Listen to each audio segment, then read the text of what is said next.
Before we get into grounding, I'm just going to mention this is the last workshop that I'm offering for the foreseeable future. So, this one is really to give you kind of a taste of what we're going to be exploring deeper in Shed. I get really icked out by those workshops that are like timeshare presentations where they're like, this is what you could get, this is what you could get, da, da, da, da, but they don't actually give you any value. So, this workshop is really meant to provide value to you and also give you an idea of what we're going to go deeper in this 6-month container that is Shed.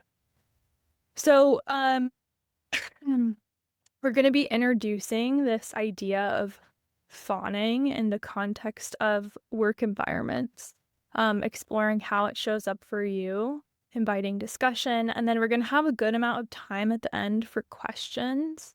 So, that being said, let's take a moment and pull the energy away from the screen. I was watching a workshop yesterday with Luis Mojica, and he said anytime you're orienting towards a screen, you're orienting away from yourself. So just starting to pull back that curiosity and attention to your own body, but really right now, your own surrounding. So just noticing, where is my body in space? Looking all the way over both shoulders, really allowing your eyes to wander and take in your space. And noticing how your space either activates or settles your system. And then just starting to get curious to your body's relationship to gravity here. Noticing the support behind you, under your body. You have a blanket around you, just noticing the support of the blanket. If it feels supportive to bring a pillow over the chest or the belly, you can do that now. And not forcing the body to settle, but just noticing what happens when we even orient to self. And especially orienting to the supports that you have right now in or more around the body. Maybe the back of the chair on your back, beneath you, if you feel your feet on the floor. And oftentimes when we orient to our body, we notice right away where the activation is. So if you notice that activation, just being with it for a moment, if it's tolerable. And then we're going to bring the awareness to the legs, and we're going to do this practice called hollow legs practice. So starting to imagine the legs as these tubes of air, empty tubes of air, or tunnels filled with spacious air. And really just being with that feeling of this hollow, spacious feeling in the leg. And noticing if the system shifts or settles, or nervous system. And then starting to bring in this idea of fawning at work, boundaries at work. And notice what happens in your system. I'm just giggling because something happened in mine. And just noticing what comes up for you, either sensationally, with imagery, any thoughts. What happens in and around you when you think about fawning at work. And then let's start to plug back into the Zoom space. Transitioning back, plugging back in. And then whenever you're ready, I'm really curious what comes up for you when we talk about fawning at work. Either sensationally, what's the body's experience? You don't have to give us any tea. If you have certain situations maybe that you're thinking of in your workplace, go ahead and drop it in the chat, and then Amanda will read them as they come. I feel stuck when I think of it, like I'm trapped in a corset. A sense of urgency. I immediately wanted to leave the call because I wanted to run as soon as you mentioned fawning at work. I'm noticing my mind is very flighty today and wants to move toward distractions and away from my body sensation. I noticed upper back pain and feeling my chest and heart area tighten. Okay. Awesome. Oh, go ahead. Ooh, here come more. I notice I feel anxious and immediately feel like I'm behind and should be doing something for work. Also, there's a feeling of leaning forward and just being trapped. Yeah. Yeah, so I'm hearing a sense. I love the visual of the corset, the tightness, the constriction, a feeling of stickiness, wanting to run away, reach for distraction. Yeah, awesome. And as you notice what's happening in your body too, anything that's supportive throughout the session, whether it's sitting here and looking at the screen or stretching or getting up or moving or especially for those of you feeling that energy of like, I need to move, I want to like reach for something. Okay. So, before we move forward, I know some people joined a bit later, so I just want to reintroduce Amanda. She's assisting for the workshop today. She's also going to be assisting in Shed. All right. So let's get into the content today. Sorry, my dog is getting into trouble. Okay. So I'm not going to define what fawning is because I think a lot of us already know what fawning is. Daisy, relax. But it does. I'm so sorry. What do you, can you settle? Thank you. It does have a different quality than relational fawning that is not tied to a job. So when we're fawning in at our job, there's a very real sense of this is very much tied to my survival because I'm working this job that is paying my rent, that is paying my bills. I'm using it to buy food to feed myself. So it's very much tied to a sense of survival that relational fawning, not in that context, might not have. So I just want to drop this in because I think this particular context is very specific in that it has so much nuance and there's no simple solution. So there's no like, oh, we'll just say no to everyone, easy peasy. And then maybe we get fired and then we can't, it's very much, there's a very real element of like, I need to pay for a roof over my head and feed myself. I just want to start with that. So when you think of, actually, we already did this. When it comes to fawning at work, what happens in your body? So a lot of you mentioned that feeling of constriction, of stickiness, of wanting to run, a general sense of overwhelm, a bit of like avoidance on the topic even.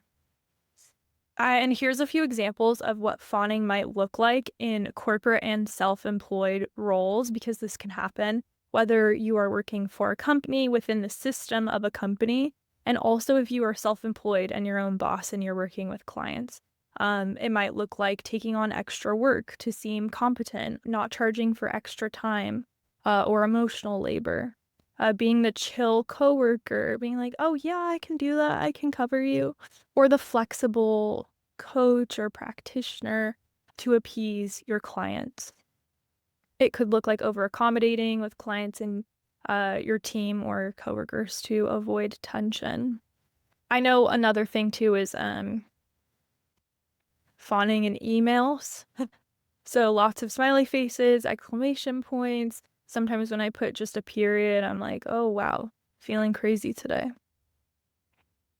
I also want to call or name this that particularly in structures, when you're within a corporate system, I especially feel this somatic experience of stickiness.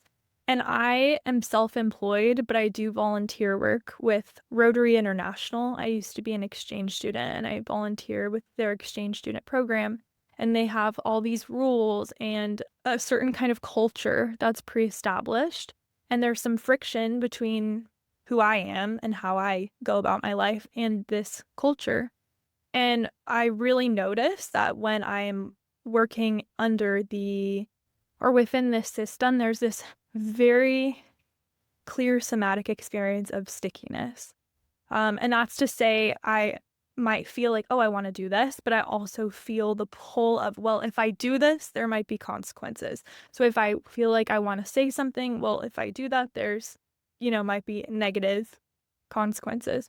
And that's so there's some movement in these systems. There is. Some have more like leeway when it comes to how I operate as an individual within the system and how true to myself I can be. Some systems offer more leeway than others. Like some, maybe the company culture is more aligned with who you are, or maybe it's less aligned, or maybe they just have more rules and rigidity. Really? So I do feel this stickiness also in my personal business, but in systems, we're also working with power imbalances, which are huge triggers for fawning, company culture, especially when I think of American corporate culture, there's this passive aggressiveness that's really built in, and the need to work in a team, which always requires compromise. So it can feel really sticky. So when we talk about this topic today, I think a lot of us can feel into that stickiness and start to then feel further frozen. And so the idea with today is finding where can I find, okay, yeah, there's a bit of stickiness here, but where can I find the leeway for myself? So where can I say no in a way that feels safe or safe enough? Where can I have boundaries in a way that is safe or safe enough? And where is the space for me to be authentic here in a way? Does that make sense? Okay. So I just want to pause here and see if that landed because I'm just very curious. Amanda, do you have any thoughts on this too? Is this making sense? Yeah, it's totally making sense to me. I think what you said about how at work there's power imbalances and that is really conducive to fawning is like such a big part of this. At least for those of us who are not self-employed, who work within a system of a company. Yeah. Yeah, any kind of hierarchy can create that can create that desire in the body to secure that relational safety. Rich is asking if you could talk more about fawning for people who are self-employed. Yeah, we're going to talk about that as much as we can today. And then Vanessa, the major triggers for fawning in the workplace are power imbalances, company culture, especially corporate culture in the United States. It's very passive aggressive, or at least from what I've seen. And then needing to work in a team. So there's might be this feeling of like I have to make this work. Anything you want to add to that, Amanda, when it comes to triggers? Yeah, something else that I'm thinking of that hasn't been mentioned yet is the thing that can happen at work of like smiling or laughing off an inappropriate comment rather than looking at the person and being like, hey, are you going to cut that out? Or am I going to have to take this to HR? There's just this like, it's just normal to just be like, haha, and like in your head say F you, but feel like you can't say that out loud. Yeah, that's great. And I think we touched on that last time too in the sexual fawning workshop, if that is something that resonates with you, whether it's an inappropriate joke or a creepy comment, especially in service-based. When it's your coworker, that's definitely uncomfortable and icky. And then when it's a service-based thing, I was a waitress for 5 years and experienced a lot of this, whether it was like a creep, mostly the customers. Yeah, that's a great point. Yeah. Okay. Risk, to answer your question of this is for self-employed settings, this is for corporate settings. Resentment can be a compass for you. So if you are noticing that you are resentful, whether it's in your corporate job and you have been staying late or taking on more work and you're really tired and you have a lot of I'm sorry, my dog is ringing the bell. Amanda, do you mind just touching on this topic while I let her out? Thank you. Yeah. Yeah, so as Callie was saying, resentment can be a compass. Like if you're starting to feel resentment for your job or your coworkers, that is often a really clear sign. Oh, I'm overstepping my own boundaries somewhere here. And a lot of the times, rather than getting really clear within ourselves about what we need or what our boundaries are, we'll start complaining as this form of covert communication, like triangulating. Do you want to take it over, Callie? Yes, thank you. Mhm. So what happens often when we experience the fawn response, this can be relationally as well, but it's a two-part response. So there's this freeze experience of freeze that freezes the original experience. So if to take that example that Amanda said of someone saying a nasty joke, there might be this urge from the body to be like, F you, like that's a weird thing to say. So there's this energy of kind of a fight response that wants to come up. The fawn response freezes that and then it also performs. So it's frozen and then we're like, "Oh yeah, that's a funny joke." So when we're not able to get that fight response out, just saying, "Hey, that's not cool," whatever it starts to loop within the body. And so that might look like rumination, thinking a lot about, like, oh, I should have said this and I would have said this, or getting ready in the bathroom and talking to the mirror and saying, this is what I would have said. Or it can look like complaining. And so that's all that fight response that is wanting to create some kind of boundary of space or usually space that has not been metabolized relationally. So now it's just coming up as complaining.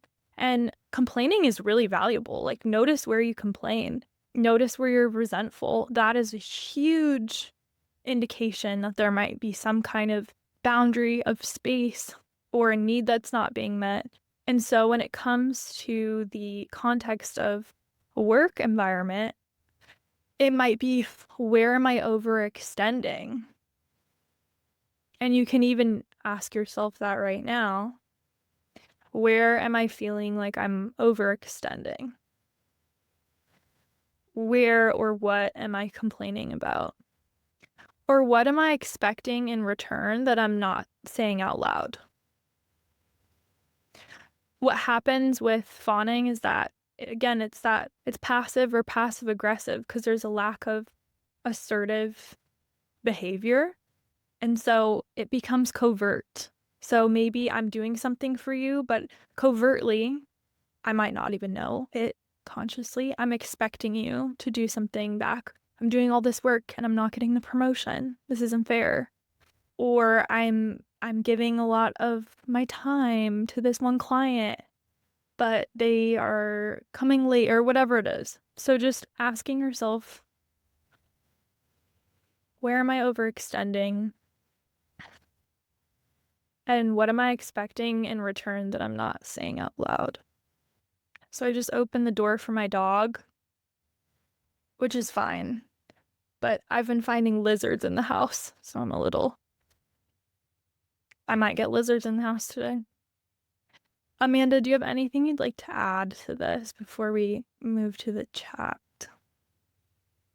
Think that was great. I feel like it's just really important to like really bring home the point that like if you're feeling resentment, it doesn't mean you're petty. It's your body like remembering that you wanted to defend yourself in some way and didn't feel like you could. Yeah.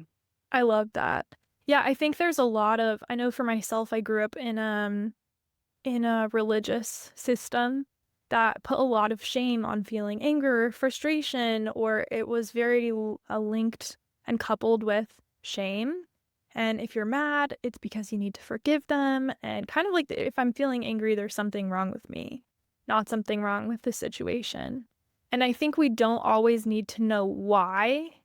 I know for myself, I am always like, well, why am I feeling this way? Am I just triggered? Let's just take that out for a moment. Put that idea on the shelf of the why and just getting, well, where am I feeling this? How am I feeling this?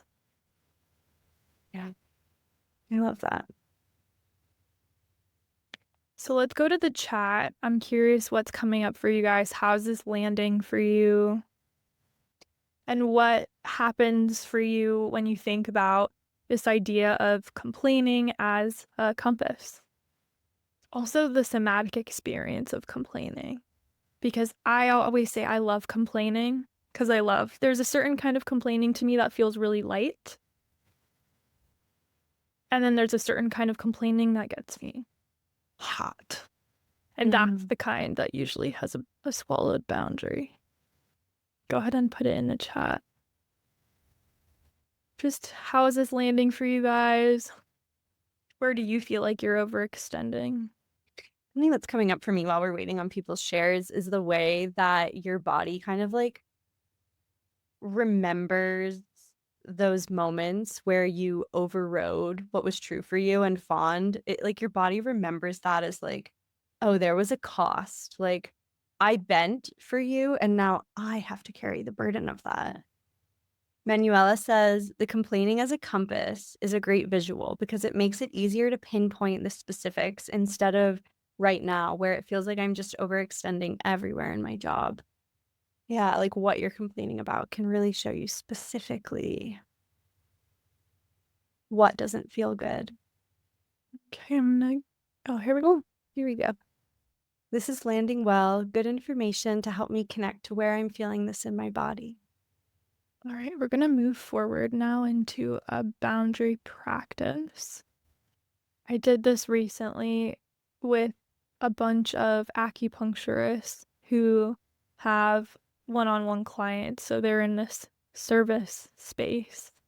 And it's really interesting when we do have clients how this experience of fawning at work can start to intersect. So it might be it becomes relational. So I might have a relationship with the person and also I'm depending on them for my livelihood. And I think we see this a lot with therapists. I saw something the other day. Someone was saying, "Oh, don't use ChatGPT as a therapist because it'll just reaffirm your reality." Because I don't know. Which I'm no comment on using ChatGPT as a therapist, but I will say therapists absolutely feel the pressure to fawn with clients as well because this is how they make money. This is how they support their families, and so just to name that, especially in these relationally heavy business spaces, we might even have a different experience. Was there something that dropped in the Yeah, Lacey says, I'm an overextender at my job, and because of that, I don't really get any appreciation because people just expect it. But others who do the bare minimum will get recognized for occasional going above and beyond. But if I complain about that, then I feel dumb because I'm the one overextending myself. yeah, that's sticky. And Devin says, in reference to your question on ways of overextending, overdoing it with taking accountability to smooth over any tensions or miscommunications that arise, especially when I think about the ties to survival. Ways that they overextend. One way is overdoing it by taking accountability to like smooth over the tension. Yeah, that's great. Great shares. I think you guys are really speaking to that. For me, I really experience it as a stickiness, but the double bind of being in these situations, the loyalty to my family, to myself, to take care of myself, and then which means being true to myself and also having money so that I can take care of myself, and then also a loyalty to please the system that is paying me or the person if it's a client. Okay, so everything that we just talked about, go ahead and put that on the shelf for a moment, and we're going to now move into the somatic world. So, really just focusing on how what's happening in and around me as I go through this activity. So, go ahead and think of a recent time at your work where you felt your boundaries were kind of being pushed up against. And we're thinking like 3 out of 10, nothing crazy. And this might be why you even registered for the workshop. And start to notice what happens in your body as you think of that boundary violation. And if you can stay with that sensation, if it's tolerable, just noticing that.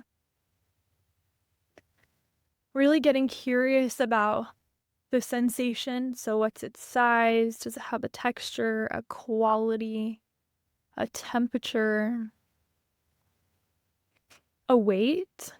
Does it have any kind of movement? And then start to notice, what does this sensation want me to do? It might be a sensation to push away. It might be a sensation to, or an urge to look away. We might feel a sense of frozenness. And if you're feeling that frozenness, just be with that frozenness. And start to notice, where does this urge start? Where does it begin in the body? And if there's a movement or words that want to come forward, go ahead and do that now. If it's pushing, maybe it's double fingers, maybe it's, I want to walk out the door. You can just imagine yourself walking out the door. And go ahead and do whatever experience or gesture that is a few times really slowly, really feeling where it begins in the body. And then a few times fast until it feels complete. And then starting to become aware of the feet on the floor, the legs supported by the chair, the back supported by your chair. Noticing all of the space and the air in the room that you're in. Starting to plug back into your environment and then the screen. And then start to ask yourself, okay, when I did this with the acupuncturist, it was in person, so I could see what they were doing. And a lot of them were doing middle fingers and saying, fuck you. And so honoring that fully, that's the urge of the body that wants to say, fuck you, create this space. Fully holding space for that. And then also saying, maybe I won't say this to my client verbatim. So that feeling of space that the body needs, how can I translate that in a way that is appropriate and supportive to both, well, to myself and works for the environment that I'm in, if I want to stay in that environment. So if the body wants space, there's a pushing happening, whatever it is, then where can I say no? Again, coming back to that idea that I talked about at the beginning. So there is this feeling of sticky, but where is the leeway?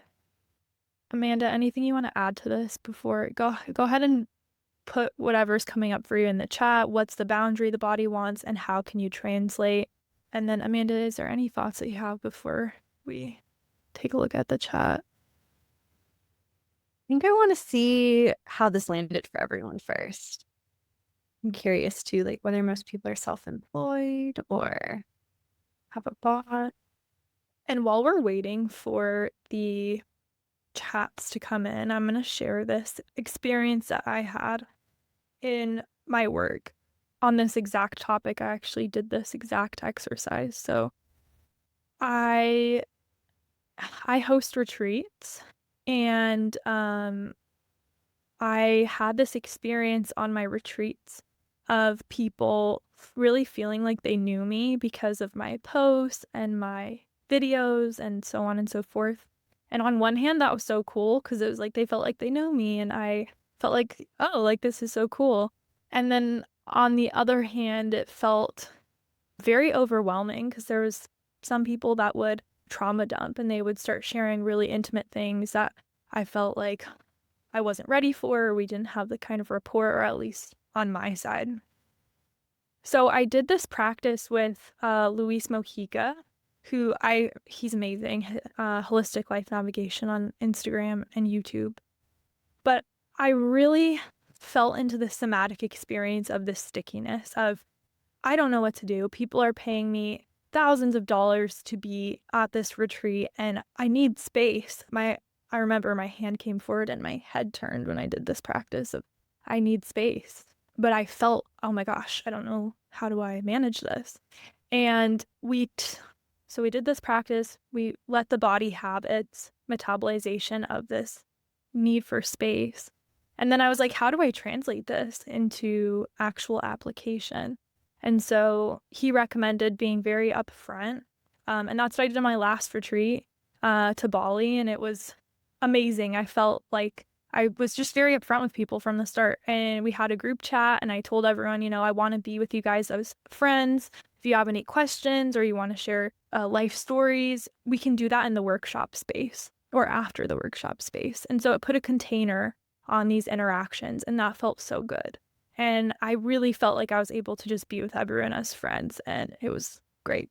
So, the thing with this kind of thing is that you can get really creative with the boundaries. It doesn't have to be the all or nothing that I think is I think it's getting better, but that was so popular a few years ago on TikTok. This isn't working for you, cut them out of your life.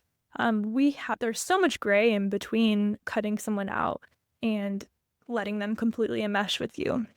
And so I just want to name that because I think it's good for everyone when I'm being true to my boundaries and you're being true to yours. So let's turn our awareness to the chat. I'm really curious what came up. Yeah. Okay. So Manuela shared that her response was to yell or scream, but she's currently at the office, so can't actually act upon that. But even just imagining doing it felt like relief. And now you're not judging the feeling. Right. Awesome.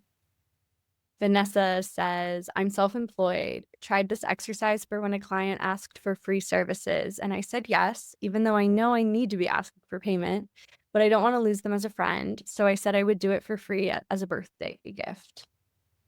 That's an interesting situation. Yeah. So just a few things to drop in before wrapping up is, again, speaking to that stickiness, especially when it comes to working in a structure, what would trying 5% less feel like and look like?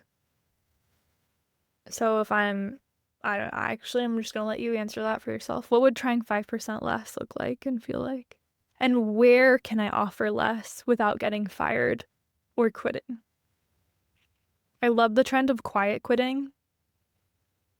I really do. I have a friend who her motto is say less and offer less. She said, don't be the hero. It doesn't get you anything but more action, more work. Okay, just finally wrapping. If this is something that really speaks to you, we're going to go really deep into this in Shed.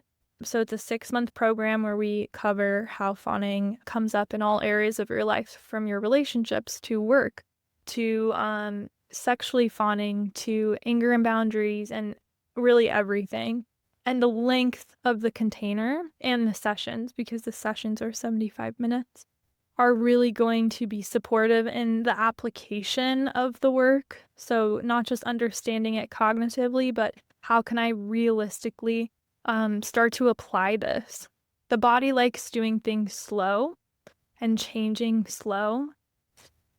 So that's why this program is so spacious and long. It's really focused on integration. So doors close on this in just a few weeks. I think 10 days, a little more than 10 days, 12 days. It's going to be awesome. So, Amanda, do you mind dropping the link for that in the chat? And payment plans start at $99 per month. Yeah. So let's go on to questions. Is there anything else in the chat? Love quiet quitting, yes. Long live quiet quitting. So for the questions, drop it in the chat. You can DM Amanda to do one anonymously, or you can come off of mute. I think there's one in the chat queued up. Yeah, Devin's saying, I'm wondering if these fawning at work responses can have deeper roots. Absolutely. I noticed during the practice of allowing my body to do the action of what came up brought me more memories of familial experiences than work experiences, though they show up at work too. Yeah. Do you have any thoughts on that? Oh my goodness. Yeah, I mean, I think your body's already showing you, Devin. Like that's really interesting that the work situation brought up these family memories. And I imagine you might not be the only one who had a situation like that. I feel like especially if you grew up in a family where you were like conditioned to be a good little girl, then especially. Yeah. Oh, you So explained it, Devin. what's coming up for me with that is at my last somatic experiencing training, I was the client in the triad. So I was receiving somatic experiencing work. And what came up for me was when I'm in a session and I feel like someone's talking at me and I feel that stickiness of like, oh, this is too much for me right now. But I don't want to stop them because they're paying me. So what do I do? And what came up for me with that was when I was a young kid and I felt like my mom was talking to me and I kind of had to be like the little good little girl, the therapist, I got you, I'm listening to you. And it was this feeling of frozenness. So what I ended up doing in that session was just connecting to my neck. Because when we feel frozen, it can feel like an immobilization of the neck, which orients us to our space, the hands. So when we start to feel that frozenness happen, like how can I remind myself in really little ways, my body, okay, you can move, like I'm free. So just looking around. Okay. So yes, Devin, it can absolutely be tied. I think that's a great observation. Any other thoughts, Amanda? Just that feels like a really potent thread. Like if you continue kind of pulling at that, Devin, I feel like that'll get you to a really deep, like core thing. It's probably really rich. Yes. And that actually makes me think about because I'm creating the content right now for Shed for month 4, which is Christmas time, which was very intentional because it's fawning and family systems. And the stickiness in that module in particular is very potent because we're not just talking about a structure that we, entered in our adulthood like we do in our work environments, but this was something that we were born into. It's lineages. It was established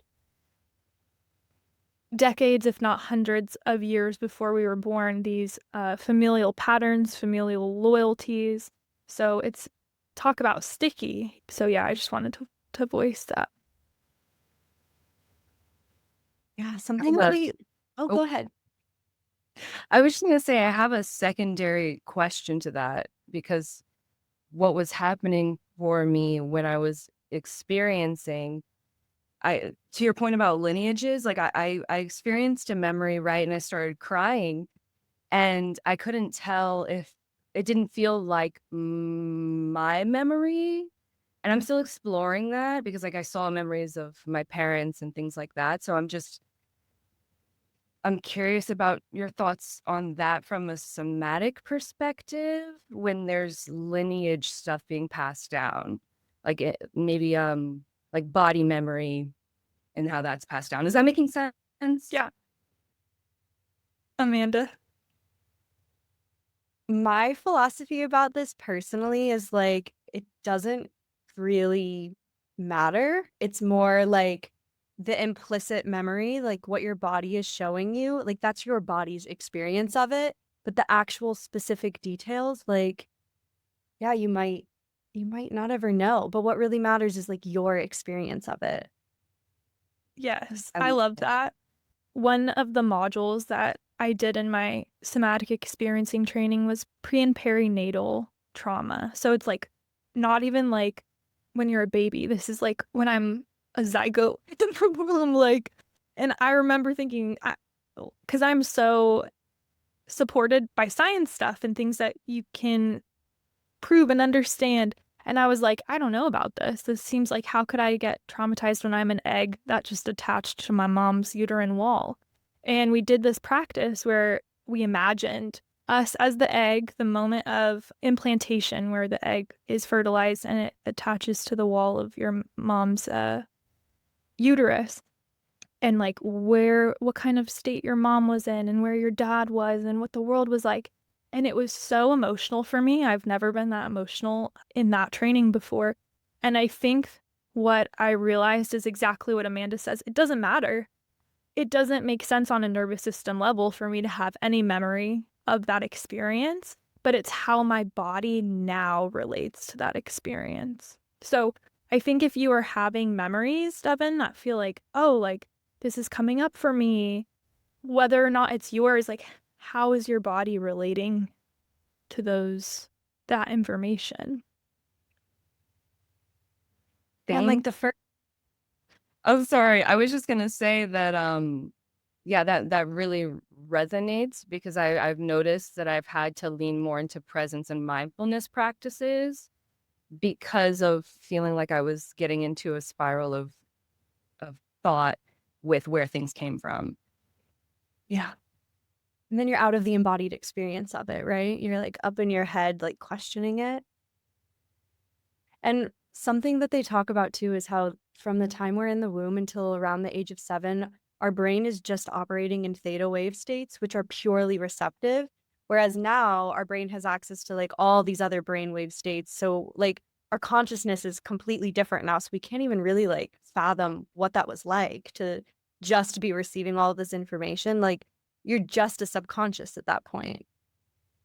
I love this topic. Yeah, so we're going very deep into this in Shed, and that's why the container is so long too in Shed, because obviously there's a lot of depth to a lot of this. Any other questions before we wrap up? We have time for one more. Yeah, you guys can probably see too how like if you don't address this, it can really have long-term implications. Like it's exhausting. It can really lead to burnout. It can make you question yourself a lot and lose a lot of confidence. So it's so important to feel like you can really get clear about what your boundaries are in all different kinds of environments. And the thing with fawning is that it's so reflexive and unconscious, so it does pervade every part of our lives, our work lives, our relational lives, our family lives, our sex lives, our relationships with our pets even. Like I used to let my dog just abuse me. She would come when I would come home, she would run and jump and my legs would hurt so bad, but I was like, it's fine, it's fine. So yeah, so it's a marathon. I'll just say that. And just doing this work with a lot of compassion and curiosity for self, for your body, understanding that it is a protective mechanism and it's not a flaw. Anything else you'd like to add as we wrap? I feel good. I feel complete. This was really fun to be with everyone. Well, thanks for coming live, you guys. If you have any questions about this stuff, or both Amanda and I do one-on-one sessions, so that's an option as well. If you'd like to go deeper into this work, it's usually best done in these one-on-ones because they're just spacious and individualized. So, all right. Thanks for joining, you guys. Take care.